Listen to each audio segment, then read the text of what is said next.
واضرب لهم مثل الرجلين جعلنا لأحدهما جنتين من أعناب وحففناهما بنخل وجعلنا بينهما زرعا كلتا الجنتين آتت أكلها ولم تظلم منه شيئا وفجرنا خلالهما نهرا وكان له ثمر فقال لصاحبه وهو يحاوره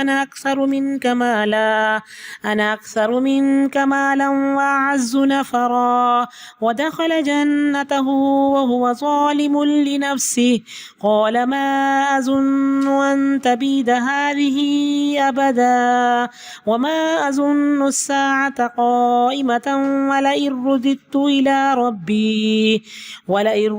إلى ربي لاجدن خيرا منها منقلبا قال له صاحبه وهو يحاوره أكفرت بالذي خلقك من تراب ثم من نطفة ثم سواك رجلا لكن هو الله ربي ولا أشرك بربي أحدا ولولا إذ دخلت جنتك قلت ما شاء الله لا قوة إلا بالله إن ترني أنا أقل منك مالا وولدا فعسى ربي أن يؤتيني خيرا من جنتك ويرسل عليها حسبانا من السماء فتصبح صعيدا زلقا أو يصبح ماؤها غورا فلن تستطيع له طلبا وأحيط بثمره فأصبح يقلب كفيه على ما أنفق فيها وهي خاوية على عروشها ويقول يا ليتني لم أشرك بربي أحدا ولم تكن له فئة ينصرونه من دون الله وما كان منتصرا هنالك الولاية لله الحق هو خير ثوابا وخير عقبا واضرب لهم مثل الحياة الدنيا كماء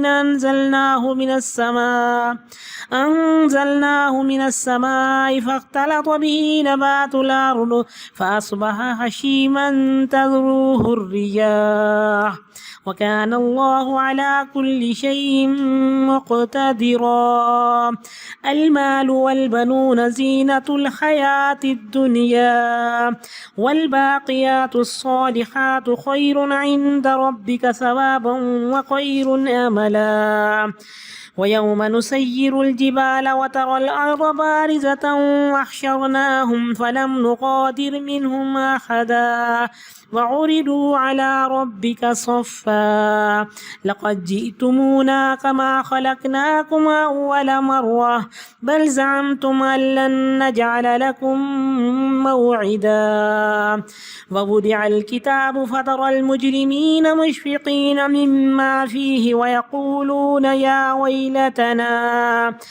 ويقولون يا ويلتنا ما لهذا الكتاب لا يغادر صغيرة ولا كبيرة إلا أحصاها ووجدوا ما عملوا حاضرا ولا يظلم ربك أحدا وإذ قلنا للملائكة اسجدوا لآدم فسجدوا إلا إبليس كان من الجن ففسق عن أمر ربه أفتتخذونه وذريته أولياء من دوني وهم لكم عدو بئس للظالمين بدلا ما أشهدتهم خلق السماوات والأرض ولا خلق أنفسهم وما كنت متخذ المضلين عددا ويوم يقول نادوا شركائي الذين زعمتم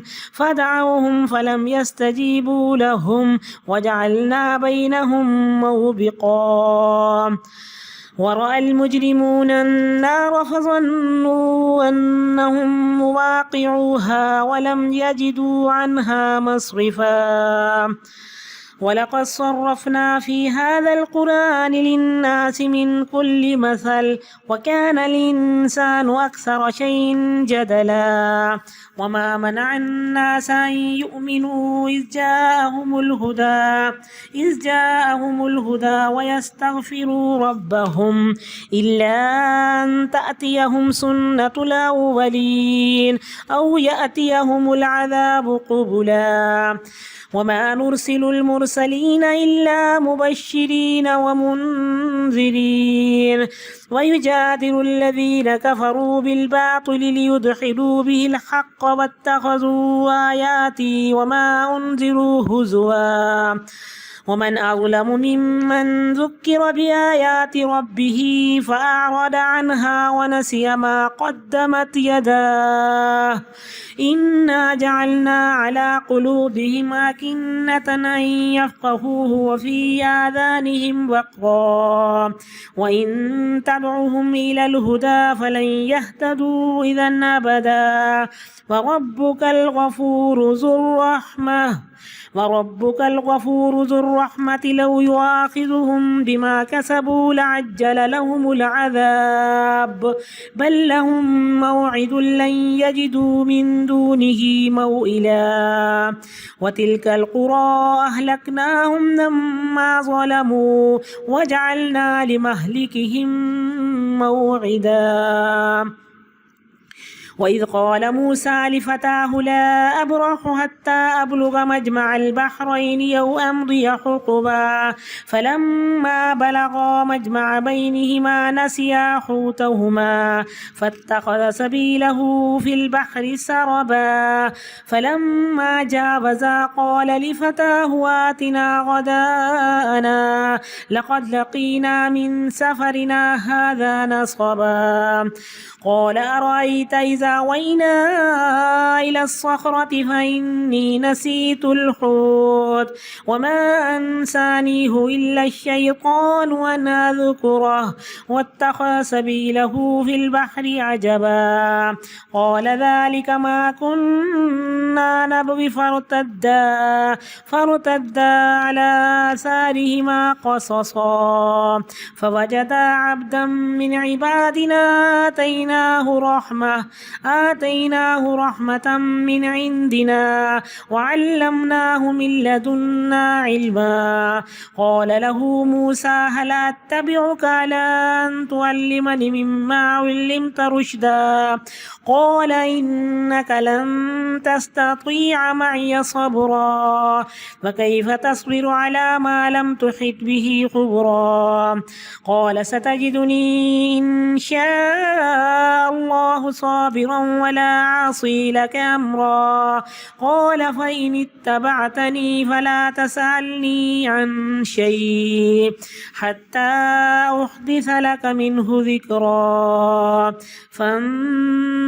فانطلقا حتى إذا ركبا في السفينة خرقها قال أخرقتها لتغرق أهلها لقد جئت شيئا إمرا قال ألم أقل إنك لن تستطيع معي صبرا قال لا تؤاخذني بما نسيت ولا ترهقني من أمري عسرا فانطلقا حتى إذا لقيا غلاما فقتله قال أقتلت نفسا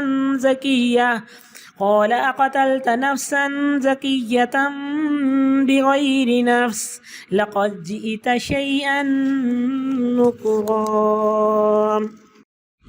سورة الکہف آیت نمبر 32 سے وَاضْرِبْ لَهُمْ مَثَلَ الرَّجُلَيْنِ اور ان کے لیے بیان کیجئے مثال دو لوگوں کی، ہم نے ان میں سے ایک کے 2 باغ بنائے انگوروں کے اور ہم نے کھجور کے درختوں کے ساتھ ان کی باڑ لگا دی اور ہم نے ان کے درمیان کھیت بنا دیے۔ تو اللہ تعالیٰ نے نعمت کے بارے میں بتایا کہ اتنا کچھ اللہ تعالیٰ نے اس کو نوازا، مالدار شخص تھا اور دوسرا غریب تھا۔ تو اللہ تعالیٰ نے یہ کہانی ہمیں سنائی۔ کلتا الجنتین، دونوں باغ خوب پھلے پھولے اور بار آور ہونے میں انہوں نے ذرا بھی کسر نہ چھوڑی۔ ہم نے ان کے درمیان نہر کو جاری کر دیا، آب پاشی کا نظام بھی تھا۔ وکان لہ ثمر، اور اس کو خوب نفع ہوا، ہر طرح کی نعمت سے اللہ نے اس کو نوازا، مال بھی تھا، زر بھی تھا، اولاد بھی تھی۔ فقال لصاحبہ، اس نے اپنے ساتھی سے کہا، اور ساتھی کون تھا؟ جو ایمان اور یقین سے مالا مال تھا، اور وہ اس سے گفتگو کر رہا تھا کہ میں تجھ سے مال میں زیادہ ہوں اور طاقتور نفری رکھتا ہوں۔ ودخل جنتہ، اور وہ اپنے باغ میں داخل ہوا۔ وہ اپنی جان پہ ظلم کرنے والا تھا، اور ظلم کس چیز کو کہا کہ تکبر کر کے، دعویٰ کر کے اپنے آپ پہ ظلم کر رہا تھا۔ کہنے لگا کہ مجھے نہیں لگتا کہ یہ کبھی ختم ہوگا، یہ باغ اجڑ سکتا ہے۔ وما اظن الساعۃ قائمہ، اور مجھے نہیں لگتا کہ قیامت کبھی آئے گی۔ اگر میں اپنے رب کی طرف لوٹایا گیا تو میں وہاں اس سے بھی بہتر پاؤں گا لوٹنے کی جگہ۔ تو میں سے بات شروع ہو رہی ہے۔ قال لہ صاحبہ، اس کے ساتھی نے کہا، وہو یحاورہ، گفتگو کرتے ہوئے، اکفرت بالذی، کیا اللہ کے ساتھ کفر کرتے ہو، اس کے ساتھ کفر کرتے ہو جس نے تجھے مٹی سے پیدا کیا، پھر نطفے سے، پھر تجھے ٹھیک ٹھاک انسان بنایا۔ تو یہ سورۃ الکہف ہے۔ اس کا جیسے میں نے آپ کو بتایا اس کے 8 حصے ہیں۔ یہ قرآن پاک کی ترتیب ہے اور معجزہ ہے۔ تو پہلا حصے میں کیا تھا؟ خطبہ تھا اور نصیحت کی گئی۔ دوسرے میں کہانی اصحاب الکہف کی سنائی گئی۔ پھر تیسرے میں خطبہ ہے، چوتھے میں کہانی ہے، پانچویں میں لمبا خطبہ ہوگا، پھر چھٹے اور ساتویں حصے میں 2 کہانیاں ہوں گی، حضرت موسیٰ اور خضر اور حضرت ذوالقرنین کی، حضرت موسیٰ خضر کی اور دوسری حضرت ذوالقرنین کی۔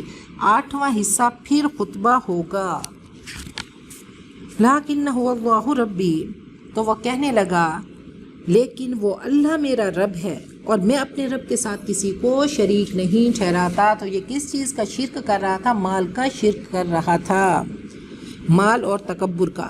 ولولا اذ دخلت جنتک، اور ایسا کیوں نہ ہوا جب تو اپنے باغ میں داخل ہوا تو کہتا ما شاء اللہ۔ تو یہ اللہ نے ہمیں سکھایا، یہ کیسا خوبصورت کلمہ ہے کہ اللہ کی مشیت سے ہوتا ہے، جو اللہ چاہتا ہے ہو کر رہتا ہے، اللہ کی مرضی سے ہوتا ہے، میری کوئی قوت نہیں نہ صلاحیت ہے۔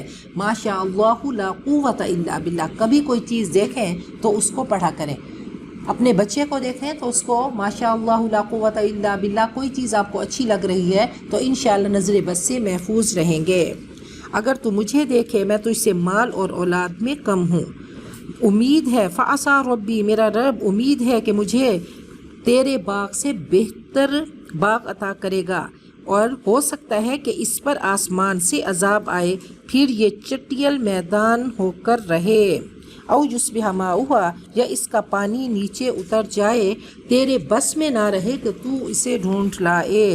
ایسا نہ ہو کہ جب آنکھ کھلی گل کی موسم تھا خزاں کا، وَأُحِیطَ بِثَمَرِهِ، اب کیا ہوا کہ اس کا پھل گھیر لیا گیا، وہ اپنی لگائی ہوئی لاگت پر ہاتھ ملتا رہ گیا، اور وہ انگوروں کے باغ چھتوں پر الٹا پڑا دیکھ کر کہنے لگا، ہائے کاش میں اپنے رب کے ساتھ کسی کو شریک نہ ٹھہراتا۔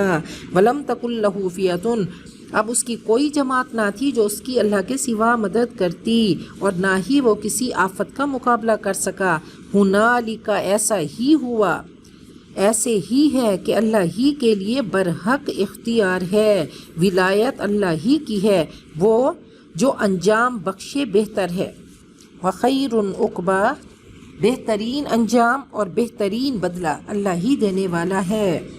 وَاضْرِبْ لَهُم مَثَلَ الْحَيَاةِ الدُّنْيَا، ان کے لیے دنیا کی زندگی کی مثال بیان کیجیے، جیسا کہ پانی ہم نے اسے آسمان سے اتارا، پھر اس سے زمین کا سبزہ ملا جلا نکلا، فَأَصْبَحَ هَشِيمًا، پھر اس کو چورا چورا کر کے رکھ دیا، اس کو ہوائیں اڑاتی ہیں، اللہ ہر چیز پر قدرت والا ہے۔ تو اللہ تعالیٰ نے دنیا کی زندگی کی مثال دی، پھر فرمایا کہ المال والبنون زینت الحیات الدنیا، مال اور بیٹے دنیا کی زندگی کی وقتی رونق اور وقتی زینت ہیں۔ اور باقی رہنے والیاں کیا ہیں؟ الصالحات، نیکیاں جو بہتر ہیں تیرے رب کے پاس انجام میں، ثواب میں، اور ان سے اچھی امیدیں وابستہ کی جاتی ہیں۔ فرمایا باقیات الصالحات میں نیک کام ہیں، تیسرا کلمہ ہے، 5 نمازیں ہیں، نیتیں ہیں، ارادے ہیں، اور نیک لڑکیاں ہیں۔ فرمایا لا حول ولا قوہ، بکثرت پڑھا کرو، یہ 99 باب بیماری کے اور تکلیف کے یہ کلمہ دور کرتا ہے۔ سب سے کم درجہ فکر و غم ہے۔ تو کہا کہ بس زندگی کیا ہے، انسان دنیا میں آتا ہے، پھر دیکھیں چلتے چلتے چلتے وہ جوانی کا وقت، وہ پھول کھلے، وہ فصلیں لہلہائیں، اور پھر آہستہ آہستہ کیا ہے، بڑھاپا آ گیا، فصل کٹنے لگی، اور انسان مٹی کا مٹی میں چلا گیا۔ یہی انسانی زندگی ہے۔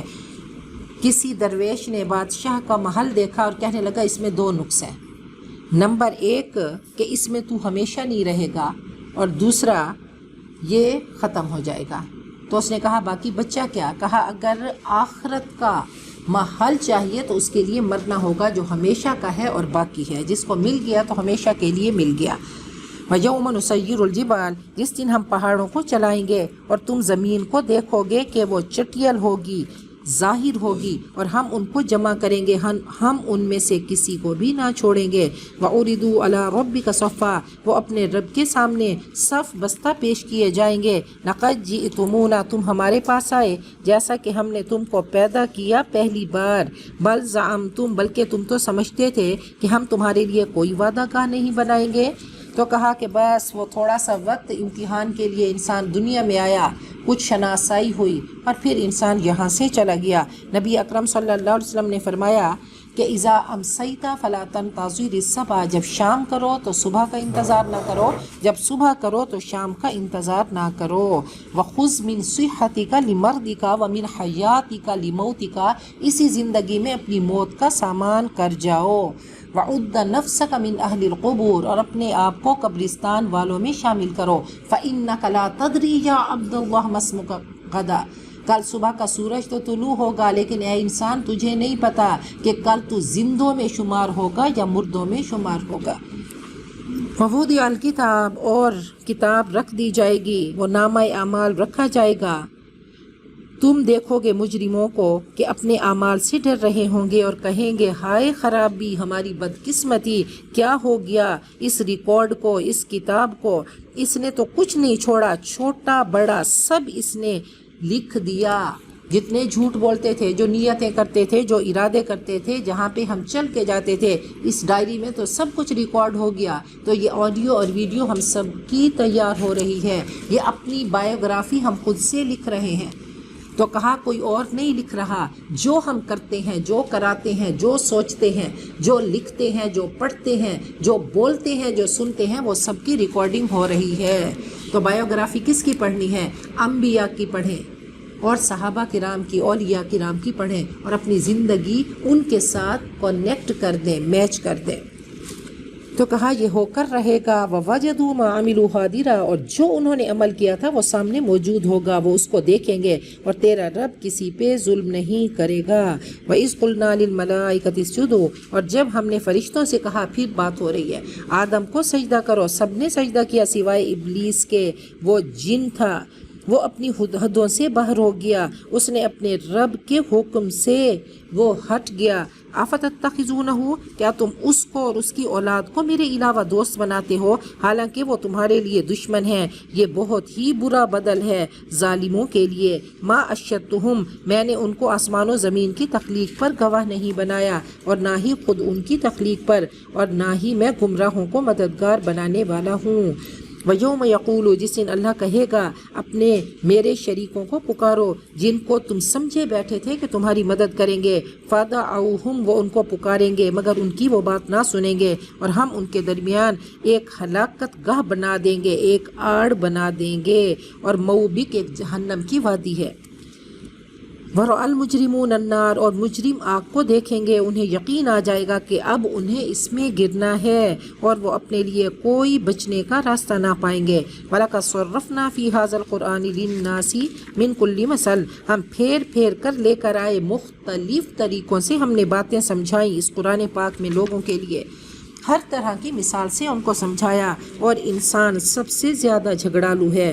وَمَا مَنَعَ النَّاسَ أَن يُؤْمِنُوا، کس چیز نے لوگوں کو روکا ایمان لانے سے جب ان کے پاس ہدایت آئی کہ وہ اپنے رب سے معافی مانگیں، سوائے اس کے کہ ان کے پاس اگلے لوگوں کا معاملہ آ چکا یا ان کے پاس عذاب سامنے آ جائے۔ ان کے ساتھ بھی وہی ہو جو پہلی قوموں کے ساتھ ہوا، معافی تب مانگیں گے، استغفار تب کریں گے جب ان کے سامنے عذاب آئے گا، اور ان کے ساتھ بھی وہی ہوگا جو پہلی قوموں کے ساتھ ہوا۔ وما نرسل المرسلین، ہم رسولوں کو بھیجتے ہیں خوشخبری دینے والے اور خبردار کرنے والے، اور کافر باطل کے سہارے جھگڑا کرتے ہیں تاکہ وہ اس کے ذریعے حق کو دبا دیں، اور انہوں نے میری آیتوں اور میری تنبیہات کو مذاق میں اڑا دیا۔ اور کون بڑا ظالم ہے اس سے جو اپنے رب کی آیات کے ساتھ نصیحت کیا گیا، پھر اس نے اس سے منہ موڑا اور بھول گیا اپنے گناہوں کو جو اس نے آگے بھیجے۔ ہم نے ان کے دلوں پہ پردے کر دیے کہ وہ اس کلام پاک کو سمجھ ہی نہ سکیں، اور ان کے کانوں میں ڈانٹ ہے، اور اگر آپ ان کو ہدایت کی طرف بلائیں تو ہرگز اس حالت میں کبھی بھی وہ ہدایت نہیں پائیں گے۔ وَرَبُّكَ الْغَفُورُ ذُو الرَّحْمَةِ، تیرا رب بخشنے والا رحمت والا ہے، اگر ان کو پکڑے ان کی اعمال کی سزا میں تو ان کے لیے عذاب جلد بھیج دے، بلکہ ان کے لیے ایک مقررہ وقت ہے، ہرگز وہ اس کے سوا جائے پناہ نہ پائیں گے۔ وَتِلْكَ الْقُرَىٰ، اور یہ بستیاں ہم نے ان کو ان کے مظالم کی بنا پر ہلاک کیا، اور ہم نے ان کی ہلاکت کے لیے ایک مقرر وقت مقرر کیا تھا۔ وَإِذْ قَالَ مُوسَىٰ لِفَتَاهُ، اب حضرت موسیٰ کا قصہ چل رہا ہے۔ جب حضرت موسیٰ نے اپنے نوجوان یعنی یوشع بن نون جو ان کے غلام تھے ان سے کہا، نہیں میں چلوں گا حتیٰ کہ میں دو دریاؤں کے سنگم تک پہنچوں، یا میں مدت دراز چلتا رہوں گا۔ فلما بلغا مجمع بینہما، جب وہ اس کے سنگم تک پہنچے تو انہوں نے بھول گئے مچھلی، فاتخذ سبیلہ، تو اس نے دریا میں راستہ بنا لیا سرنگ کی شکل میں۔ حضرت موسیٰ بن عمران کے بارے میں ہے کہ وہ بنی اسرائیل میں خطبہ دینے کے لیے کھڑے ہوئے، کسی نے پوچھا کہ سب سے بڑا عالم کون ہے؟ اب نبی سے بڑا عالم کون ہو سکتا ہے؟ تو کہا کلموا الناس علی قدر عقولہم لا علی عقولکم، کسی سے بھی بات کرو تو اپنی عقل کے مطابق نہیں۔ تو کہا کہ سب سے بڑا عالم کون ہے؟ تو انہوں نے کہا میں۔ تو اس پہ اللہ تعالیٰ کی طرف سے آیا کہ اے موسیٰ تو نے کیا کہہ دیا، تو اس سے بڑا ایک عالم ہے۔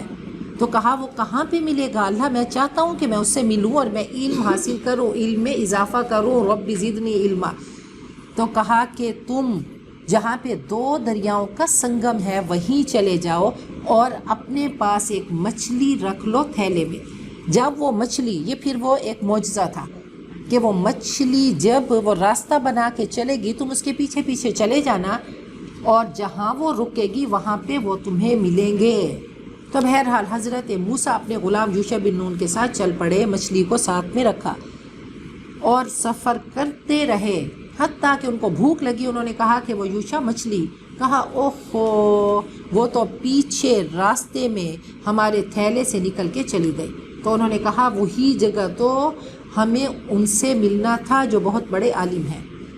تو بہرحال ایک دن اور ایک رات کا سفر زیادہ کر کے آئے تھے، دوبارہ واپس آئے تو دیکھا جہاں پہ مچھلی گئی تھی تو اس کے پیچھے پیچھے گئے اور وہاں پہ حضرت خضر علیہ السلام کو پایا۔ تو حضرت خضر نبی تھے یا ولی تھے یا فرشتہ تھے کچھ نہیں پتا، کیونکہ قرآن پاک نے نہیں بتایا، نبی اکرم صلی اللہ علیہ وسلم نے نہیں بتایا، تو ہم کچھ نہیں کہہ سکتے۔ ویسے مفسرین نے کہا وہ خدیر ہے، اور خدیر وہ سبز سے ہے، جہاں وہ بیٹھتے تھے وہاں سبزہ اگتا تھا۔ تو بہرحال وہ حضرت بس وہ راستہ وہ نظر آ رہا تھا نا کہ وہ نشانات تھے، لائن بنی ہوئی تھی، لائن بنی، ہاں بھنی ہوئی مچھلی تھی، یہ ایک معجزہ تھا، معجزہ تھا۔ تو بہرحال حضرت خضر کے پاس پہنچے اور زانو ٹیک کر کہنے لگے میں آپ سے علم حاصل کرنے آیا ہوں۔ انہوں نے کہا تم میرے ساتھ نہیں چل سکتے، تم صبر ہی نہیں کر سکتے؟ کہنے لگے نہیں نہیں نہیں، میں آپ کے ساتھ چلوں گا، میں سیکھوں گا۔ تو بہرحال چل پڑے، وہی کہانی آگے ہے۔ خضر، ہاں جی، خا ضاد را، فلما جاوزا، پھر جب دونوں آگے بڑھے، قال لفتاہ، نوجوان سے کہا، اپنے وہ غلام سے کہا کہ ناشتہ لے کر آؤ، ہمیں تو اپنے اس سفر سے سخت تکلیف اٹھانا پڑی۔ قال ارأیت، انہوں نے کہا کیا بتاؤں، جب ہم چٹان کے پاس اترے ہوئے تھے تو میں مچھلی کو بھول گیا، اس کا ذکر کرنا بھول گیا، اور شیطان نے مجھے بھلا دیا کہ میں اس کا ذکر کرتا، اور اس نے اپنا راستہ دریا میں عجیب طریقے سے بنا لیا۔ قال ذالک ما کنا نبغی، حضرت موسیٰ نے فرمایا اسی کی تو ہمیں تلاش تھی۔ پھر وہ نقش قدم پر اسے ڈھونڈتے ہوئے لوٹے۔ فوجد عبدا من عبادنا، تو انہوں نے ہمارے بندوں میں سے ایک بندے کو پایا، اللہ نے پورے اس میں خضر کا نام بھی نہیں لیا، جن کو ہم نے اپنی طرف سے خاص انعام سے نوازا تھا۔ ہم نے انہیں اپنے پاس سے علم عطا کیا تھا، اور یہ علم لدنی ہے، اور یہ خاص علم تھا جو عالم الغیب کے کارکن ہوتے ہیں، جیسے ملائکہ اور حضرت خضر کو دیا گیا۔ قال له موسیٰ، ان کو حضرت موسیٰ نے کہا کیا میں آپ کے پیچھے چلوں اس بات پر کہ آپ مجھے وہ سکھائیں جو آپ کو ہدایت اور معرفت کی باتیں سکھائی گئیں۔ قال انک لن تستطیع معی صبرا، کہا آپ میرے ساتھ ہرگز صبر نہیں کر سکتے۔ وَكَيْفَ تَصْبِرُونَ، اور آپ کیسے صبر کریں گے جس کے بارے میں آپ کو خبر ہی نہیں۔ کہا ان قریب انشاءاللہ آپ مجھے صبر کرنے والا پائیں گے، میں آپ کے کسی معاملے کی پیروی نہیں کروں گا۔ نبی اکرم صلی اللہ علیہ وسلم نے فرمایا کہ من سلک طریقا یلتمس فیہ علما سہل اللہ لہ طریقا الی الجنہ، جو علم کی طلب میں نکلتا ہے تو وہ جنت کا راہی ہے، اللہ اس کے لیے جنت کا راستہ آسان کر دیتے ہیں۔ تو یہ علم کی طلب میں نکلے تھے۔ قال فإن اتبعتنی، کہا اچھا اگر تو میرے پیچھے چلتا ہے، مجھے فالو کرتا ہے، تو مجھ سے کسی چیز کے بارے میں نہیں پوچھنا، خاموشی سے سفر کرنا ہے یہاں تک کہ میں تجھ سے اس کا ذکر کروں۔ فانطلقا، وہ دونوں چل پڑے، حتیٰ کہ ایک کشتی میں سوار ہوئے، اس کشتی کا تختہ خضر نے توڑ دیا۔ کہا کیا تو نے اس کو پھاڑا، کیا آپ نے اس کو پھاڑا کہ اس کے آپ باسیوں کو غرق کر دیں، کہ اس کے لوگوں کو غرق کر دیں، یہ تو آپ نے بڑی ہی خطرناک بات کی۔ قال الم اقل، حضرت خضر نے فرمایا کیا میں نے نہیں کہا تھا تجھے کہ تو میرے ساتھ صبر نہ کر سکے گا۔ قال لا تؤاخذنی، فوراً جھک گئے اور کہنے لگے کہ میرا مواخذہ مت کیجیے میری بھول پر، اور مجھ سے سختی سے کام نہ لیں۔ فانطلقا، اب وہ دونوں چل پڑے، وہ علم کا سفر جاری ہے، حتیٰ کہ جب وہ ایک لڑکے سے ملے، اس کو قتل کیا تو حضرت موسیٰ نے پوچھا کیا آپ نے ایک جان کو بغیر قصور کے، بغیر کسی بدلے کے قتل کر دیا؟ یہ تو آپ نے بڑی ہی ناپسندیدہ حرکت کی۔ اللہم انا نسألک الہدی والتقی والعفاف والغنی۔